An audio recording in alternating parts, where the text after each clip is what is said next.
good so we can get a good one here. Look at my ass now. You ain't gonna do shit, man. You ain't gonna do shit. Yeah, man. Fuck you up.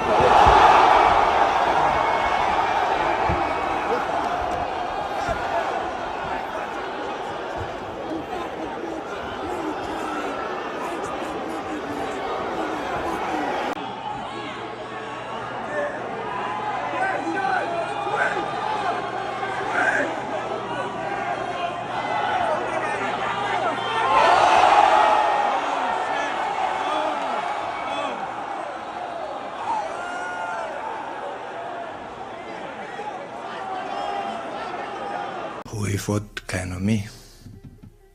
I don't know. I never seen some good wrestlers. Think about it. Imagine DDP takes him down like 10 times. I mean, dude, submissions are fucking gay, dude. It's like they're fucking gay. Like I'm sad that I have to potentially have to deal with a guy who wants to dry hump my leg. It's but I'm also never really in a position to for guys to do submissions, right? Like I don't want to go on my back, you know. I'm not into that. Ну, ты же понимаешь, что как будто и не нужна эта встреча. Ну, не хочется сорвать бой, такой бой долгожданный. Что-то этот болтун слишком много болтает, ничего такого там. Еще через 100 человек как подраться, сколько там хамбалов, как я, много. Chimaev could fight. We're not all sitting here saying Chimaev can't fight. He's a world champion. He's won a lot of fucking fights. My issue with Chimaev is not the fact that he can't fight. He just is he's not a man. UFC 328 is fast approaching and Khamzat Chimaev is fully confident, believing that once he gets Strickland down, the fight would be finished immediately. He made it clear he expects total control on the ground, joking it would go straight to Salam Alaikum mode. A lot of the rumors about you and Sean sparring is that you were able to submit him in the gym. No one has ever attempted a submission on Sean Strickland in a UFC fight. How do you think he's going to react when you try to submit him in the cage? Who he fought kind of me. I don't know. I never seen some good wrestlers. Think about it. Imagine DDP takes him down like 10 times. And if I try to take somebody down, there is salam alaikum. Khamzat Chimaev wished Sean Strickland well, but downplayed any risk of the fight falling apart. He mocked Strickland's loud talk and said nothing serious would change, even with all the chaos around the situation. Этот болтун слишком много болтает, ничего такого там. Еще через 100 человек как подраться, сколько там хамбалов. Так, я много. Ну, это ты сейчас говоришь, что ничего не будет, но эмоции же могут взять верх. Эмоции, что будет? Клетки покажем свои. Но очень хочешь, чтобы этот бой состоялся просто, и поэтому я говорю. Конечно, я пришел зарабатывать деньги, это моя работа. Мы уже давно перепрыгнули это. Профессионалист, сейчас пытаемся быть профессиональными спортсменами. С холодной головой подходить. Ну, не знаю, холодной, не холодной, но зарабатывать-то надо. Да. Надеюсь, что он выйдет в клетку. Надеюсь, мы оба хорошо все сделаем. Становимся оба хорошо и оба будем заряжены на бой. И надеюсь, что красивый бой для вас покажем. Вот, этого и жду. Sean Strickland also expressed full confidence ahead of facing Khamzat Chimaev, believing the entire promotion would lose credibility if he cannot stop him. He argued that if he fails, there would be no point in continuing the UFC, criticizing Chimaev's grappling-heavy style as boring for fans. There's a belief among the critics that if you can't do it, meaning slowing down Khamzat Chimaev's wrestling, nobody can in this division. Do you feel like that's an accurate take? God. If I can't do it, just delete the UFC. I mean, who wants to watch this guy go dry hump everybody for? Yeah, if I can't do it, just delete the UFC, guys. You don't want to see this anymore. You have this no personality, unlikable dog as a champion. We don't need that. Chael Sonnen agrees and considers Sean Strickland as the final major hurdle before a potential Khamzat Chimaev rise. He believes Strickland's toughness and awkward style make him the true test of whether that takeover can actually happen. Strickland is the last hope. He is the last line of defense between the martial arts community and having to watch Chimaev for the next period of time. And I remember warning the UFC. I remember it being in 2012, sitting with Kenny Florian doing UFC Tonight, warning the UFC of the Russian invasion. I was warning them, it's coming. The Russians are coming, and you are our only line of defense. Quit signing these guys. I remember warning the UFC, unless you want a whole bunch of guys coming in with beards and no mustaches, taking all your belts away, the only way to stop them is don't give them the opportunity.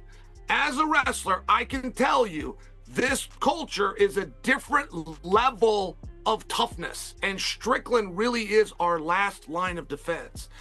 If Chimaev penetrates Sean Strickland, you better get used to the Chimaev era, because it's not going anywhere anytime soon. Sean Strickland fired harsh insults at Khamzat Chimaev, calling him a third-world dog over his fighting attitude. He criticized Chimaev's mindset and comments about religion and aggression, saying he behaves like someone who talks tough but acts afraid. Has the UFC given you any guidelines on what to do, not to do? You know, I think the security is like over, it's pretty not necessary, but like, I mean, how much money is the UFC making and spending on this fight? So if me and Chimaev go, Chimaev won't fight me.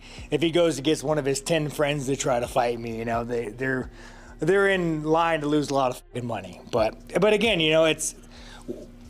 this is again why we go back to Chimaev, and I say he doesn't have dignity. When in my life would you ever hear me say, I'm gonna jump you, or my friends are gonna jump you, or my religion's gonna jump you, or I'm gonna do this? It's like, dude, you just act like a fucking coward. Like, this is why I didn't want to say, you're a dog, bro. I would never say that. If I have an issue with somebody, do you think to his fans, do you think my fans would ever jump you? No, because my fans have fucking dignity. They're fucking men. Unlike you third world fucking dog. Khamzat Chimaev also talked about the increased security, saying it would block any real confrontation from happening. He downplayed the setup, suggesting it was mainly there to protect Sean Strickland. He added that he is still prepared to face any situation directly, despite the threats. Khamzat, I think a lot of people are hoping for a show before the show. They're hoping for some drama. They're hoping for you guys to go back and forth. Yeah. Is that going to happen, or do you think this is going to be an actual very calm week? I don't think that's possible to happen because they don't let me see this guy, man. So I don't know where is he. I've been in 3 days in the lobby, and the guy said he's gonna shoot me. So let's go do that. I would be happy to die. What do you think of the increased security this week, for this fight week? What? The increased security. Dana White said there's more security this week.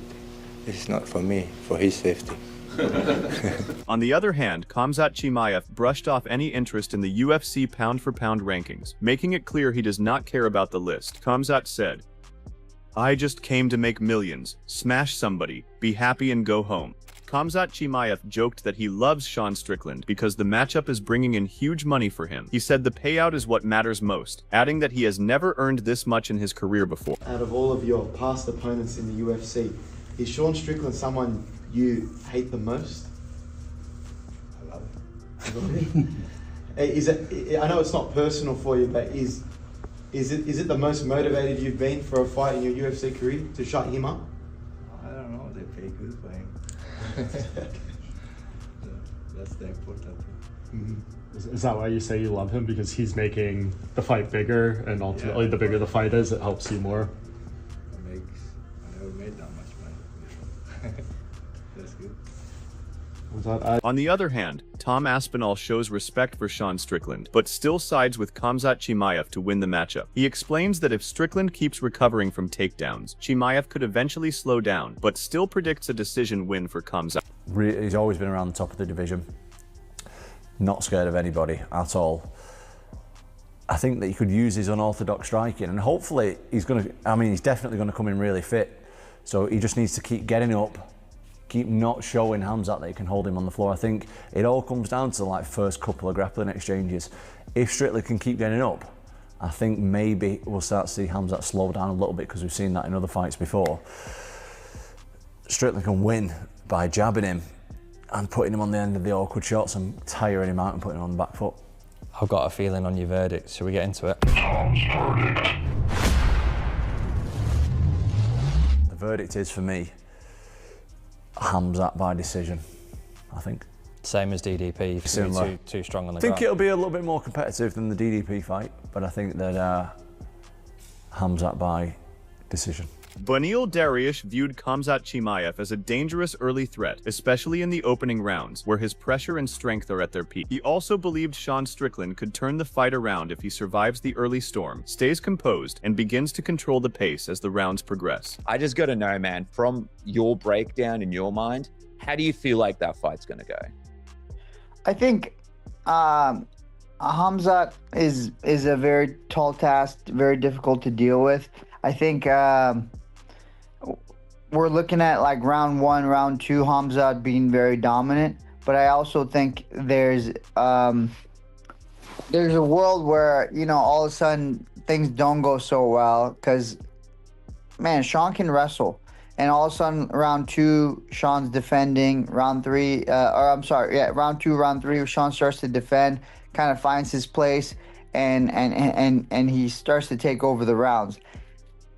That's kind of how I'm seeing it. But I would definitely lean towards Khamzat in the first couple of rounds, and then maybe Sean's able to make a comeback. Arman Tsarukyan is backing Khamzat Chimaev as the likely winner, but still cautioned that Sean Strickland is a serious threat. He pointed out Strickland's toughness and balanced skill set, saying the fight is not a guaranteed outcome for either side. Yeah, it's a tough fight. You never know. Even Khamzat, my friend, is my brother, but you never know. It's a fight, and second, Strickland is a tough fighter, so he has a lot of good things. Dricus du Plessis predicted that the first round will be crucial in the fight between Khamzat Chimaev and Sean Strickland. He expects Chimaev to secure early takedowns, but doubts he can fully control Strickland, noting Strickland's strength could catch people off guard. The first round is going to tell us so much about this fight. If Khamzat can... Listen, I know Khamzat's going to get him down. Like I said, I've taken Strickland down so many times. I know Khamzat's going to get him down, but you keep him there. That's going to be the big question, because Strickland's ability to get up, the technique he uses, the strength he has, he's a strong guy, a lot stronger than Khamzat on a physical level, is really good. And I think he's going to surprise some people. If Strickland gets up 2 or 3 times in that first round, or the first 2, it's not going to get any easier with the sweat and fatigue. Trying to keep a guy down that gets up uses a lot more energy than the guy getting up. Dricus du Plessis highlighted Sean Strickland's endurance as a key weapon if the fight drags into deeper rounds. He suggested that Khamzat Chimaev's offense is explosive, but can become predictable as the fight goes on. Strickland has the cardio, we've seen that. Once Khamzat has to fight Strickland's fight, I just don't think he has a chance. I mean, Khamzat throws, he hits hard, he kicks hard, but not scary hard. And he's kind of predictable, you can see the shots coming. And with a guy like Strickland, some of the best defense in the whole of MMA. You're not going to catch him with something, you know, just if you don't set it up. And I don't think Khamzat has the skill set to set that knockout up. But it's fighting, so he can catch him. But no, if Khamzat takes him down that first round, holds him down, Strickland cannot get up, it's Khamzat's fight. That's it. But I do believe Strickland has every tool to not let that happen and maybe snatch that title away. It's going to be a very interesting fight. I think the first round is going to tell us how that fight's going to play out. Luke Rockhold broke down the matchup by strongly criticizing Sean Strickland while siding with Khamzat Chimaev. He questioned Strickland's mindset and behavior, while clearly backing Chimaev as the more complete and dangerous fighter in the class. You know, Sean is like, you know, he's effective, and he's scrappy, and he hangs in there. He's so much more talented. You know, it's about who can relax and implement the game plan the best, and you know, Khamzat's doing everything he needs to, and I think he can really have a master class. I think last time out there's a little bit of tension. You wanted to win the world title. Now he can go out there and be his best, and I expect the best from Khamzat, and I would love to see him put this American away. I mean, like I'm American, but I like good people. Khamzat is a great person through and through. Sean Strickland is a piece of shit. Luke Rockhold viewed Sean Strickland as one of the toughest challenges for Khamzat Chimaev across both middleweight and light heavyweight. He pointed out Strickland's style, toughness, and consistency as serious threats that could push Chimaev more than any other opponent. There does seem to be a little bit of a thought that, like, if there's one guy at middleweight right now who could potentially maybe pull it off against Khamzat, he's the guy. There's some people who seem to believe that. Do you laugh at this? No, he's the most dangerous guy at middleweight and light heavyweight. I don't think anyone stops Khamzat at light heavyweight. Even heavyweight, I think his skills are suited. Yeah, Sean's the toughest test for Khamzat for sure. Wow, wow. Okay, so you do respect what he brings to the table, even though you may not like watching it. Fucking absolutely. Yeah, no, he's effective. Transitioning into analysis of the matchup, Luke Rockhold expects Khamzat Chimaev to fight with a freer mindset, which he believes can sharpen his performance. He points out that Chimaev becomes most dangerous once he settles into rhythm, but warns that Sean Strickland's early resistance could force him to stay patient and controlled. I mean, he's special. He hits very hard. He's so unique and obviously in his realm, so he's gonna stick to what he does best. But if he can relax, and I think last time out there's a lot of pressure on him to win.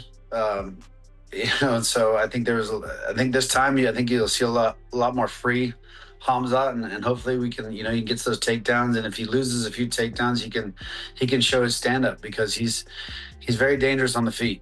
It's just a matter of putting it all together and relaxing to the process. I think that's the biggest key. If he loses some takedowns, loses Sean to get up from some takedowns, and he's got to relax. If he relaxes amongst that process, he's going to get no more takedowns, and he's going to be effective on the feet. He just can't rush it. John Anick is also anticipating a tense and unpredictable buildup between Khamzat Chimaev and Sean Strickland before their clash. He points to the heated rivalry as a major factor and expects Fight Week to carry real tension. I can't be the only one in the fight game that roots for straight chaos, right? Whether it's in arena or at a press conference. I'm not necessarily talking about Monster Energy drinks flying through the air, but yeah, I want security to have to intervene. I want friction. I do believe that when there is heat or friction or bad blood on a matchup, it only heightens things. I remember the first time they locked the door behind Colby Covington and Kamaru Usman, and I'm thinking, oh my goodness, But yes, I have also said about Khamzat Chimaev, he's the most electrifying force in the game. So when you shut the octagon door behind him and anybody else, oftentimes chaos ensues, whether it's quick against Robert Whittaker or a long game like he did against Gilbert Durinho Burns. But Sean Strickland couldn't have done more to earn this opportunity. He couldn't have done more with the Anthony Fluffy Hernandez showcase to get this fight. And boys, caution flammable come May 9th. Newark, New Jersey is 1 hour from my front door. I might fucking leave today. In another interview, John Anick sees Sean Strickland's best chance against Khamzat Chimaev as keeping his composure and maintaining his normal fighting rhythm. He emphasizes Strickland's proven toughness and experience under pressure, suggesting those traits could allow him to stay in the fight even beyond grappling exchanges. What do you think is the key here for Sean to have a real shot up outside of just stopping the takedown? Well, the key is maybe not a lot of those things, to not really overthink what he's going to do during fight week. Just be who you are, which certainly is going to be promotionally probably at his best and ripping from all chords. I think he has a really good chance just because of all the experience that he's accrued in all sorts of different situations, winning the belt, putting it on the line a few months thereafter, stepping up for the UFC in a number of different occasions, and fights people don't talk about against Abus Magomedov and Nassourdini Mavov. None of these guys are easy to beat. So I think that Sean draws a lot of strength from that experience, certainly his familiarity with Chimaev. These are all encouraging signs. Brendan Allen recognizes Khamzat Chimaev's ability to handle the pressure of looking after and supporting people around him. He views Chimaev as a good person outside the cage and respects how he manages the responsibility that comes with his position. It's very special, I guess you'd say, to be around someone like that, to have that energy around you. And he's also a good person, man. He does a lot of good things for people, those around him. Back at home, I know he has a lot of pressure on him, There's a lot of people that depend on him, that put a lot into him as well, So how he handles all that is very impressive.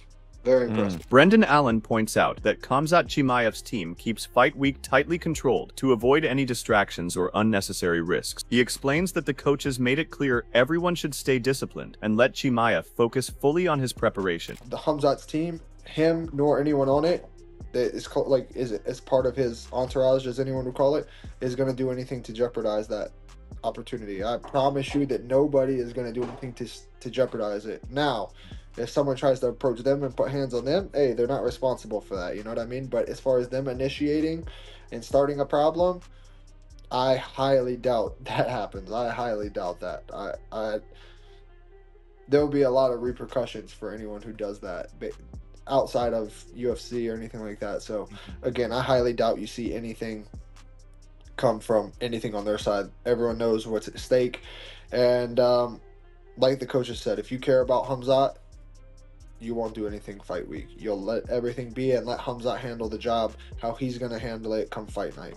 That's great messaging for sure. On the other hand, Eric Nixick breaks down Khamzat Chimaev's grappling as a methodical system built around position control and constant pressure instead of chasing fast finishes. He believes the real difficulty for opponents comes from having to break that control over and over again. Like, he's not really the kind of guy that's going for a submission straight away. He's looking to wear you out and just kind of stay on top, especially early in the fight.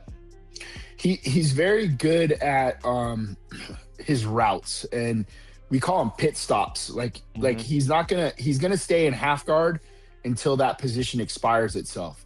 He's not gonna rush from position to position to try to. He's not gonna gain points. This is in a jiu-jitsu match. It's like, oh, if I'm in side control, I get 2 points. If I'm here, I get 4. If I take this, it's not like that. So for him, it's more about advantageous positions for ground and pound, and then forcing you to your next position. And then he knows prior what your options are, you know? So it's like, hey, if I have him in this split and pin, I know he could only go belly down, so I'm going to be ahead of his next route. So he's very systematic with his grappling, and I think that's the kind of the puzzle piece that we have to solve is how do you make him restart that process over and over again. Barnhill brothers describe the fight between Khamzat Chimaev and Sean Strickland as a clear style clash with real contrast. They point out Chimaev's finishing power against Strickland's solid takedown defense, making it a naturally tense match. They also note Strickland's momentum and fan interest, saying the pairing is built for high attention and intensity. Khamzat can definitely knock you out. He's proven that before, and Sean just showed us against Fluffy that his takedown defense is pretty damn good. This matchup is really exciting to me. I want to get into just a surface level X's and O's, some dynamics that you think could play out. Yes, Sean Strickland coming off that big win, it makes the most sense. And while Nasruddin did get jumped and he is getting screwed in this equation, he's young, is still in his 20s, so he can have a long career at 185. We kind of understand that Sean Strickland's had his day as champion, and he also has history with the current champion whose days at 185 seem potentially numbered. So it makes the most sense, especially in this Paramount era. We keep bringing that up, but they want eyes on the show, and they want people that can garner attention. Sean Strickland, obviously a polarizing figure. Some love him, some hate him. Khamzat Chimaev, kind of the same way, right? Very skilled, but also polarizing. Some people like him, some people like the antics, some people don't. As the expectation is rising, Khamzat Chimaev steps up his training camp intensity as he prepares for his upcoming fight with Sean Strickland. He is fully locked in and focused on sharpening his game ahead of the matchup.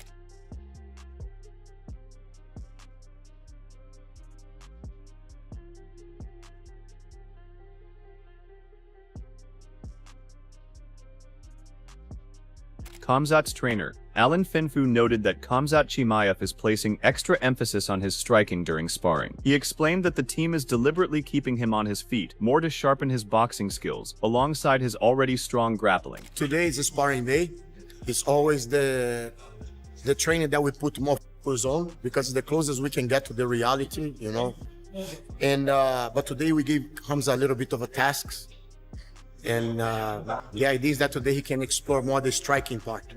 So that's why, if you guys pay attention to the train today, he will be using the boxing gloves. You know, even though we all know his specialty is the takedown, the wrestling, and the grappling. But today we're going to try to focus more on the striking area. Alan Finfu portrays Khamzat Chimaev as a product of relentless discipline and constant effort instead of natural talent alone. He highlights Chimaev's open mindset and hunger to learn, noting that even at the highest level, he continues to push himself to evolve. The difference between Khamzat and many other guys that I've been working with is that he never been a talent. He always been a guy that put a lot of work and a lot of effort in what he does, you know. And he's not lazy to learn, have the open mind to learn and make the work become very easy, you know. So I think even though now he's the champion, he evolved a lot, get way more mature, but I still can see exactly the same guy that used to live in the gym and hungry to learn and get better and improve. So, that's all we have from today's video, and we hope you have enjoyed it. Share your thoughts about this exciting matchup in the comments section, and make sure to subscribe to our channel for more of the latest updates about this epic clash.